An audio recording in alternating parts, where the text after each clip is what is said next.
What if I told you that the entire Men in Black phenomenon, the dark-suited enforcers of UFO secrecy, began with one man? A man who claimed he was silenced by them, forced to abandon his research, and left terrified of what he had uncovered. This is the chilling story of Albert Bender and his encounter with the original Men in Black. The year was 1952. The world was obsessed with flying saucers. Just 5 years earlier, in 1947, pilot Kenneth Arnold reported seeing 9 mysterious flying objects moving at incredible speeds over Washington state. That same year, the infamous Roswell incident sparked theories that the US government had recovered an alien spacecraft. People wanted answers, and Albert Bender was determined to find them. Bender founded the International Flying Saucer Bureau, or IFSB, one of the first civilian organizations dedicated to uncovering the truth about UFOs.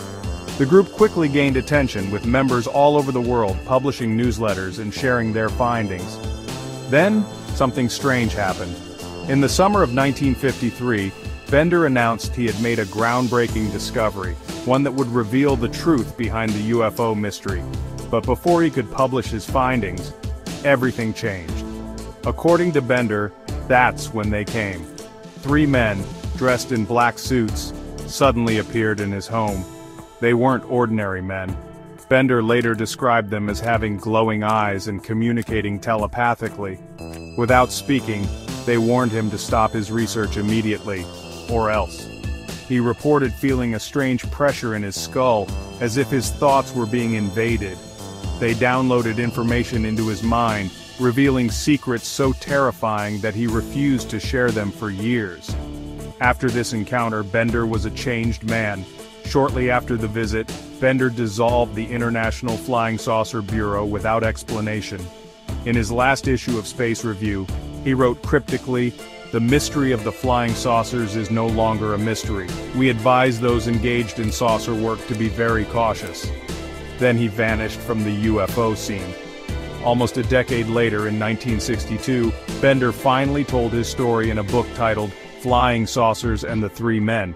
But instead of providing hard evidence, the book described otherworldly beings, interdimensional portals, and secret alien bases in Antarctica.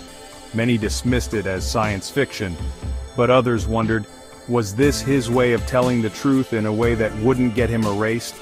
Regardless of whether you believe Bender's claims, his story marked the first time the Men in Black appeared in UFO lore. And since then, hundreds of people have reported similar encounters, mysterious figures in black suits appearing out of nowhere, intimidating witnesses, and erasing evidence. Was Bender's experience a government cover-up, a paranormal encounter, or something far more sinister?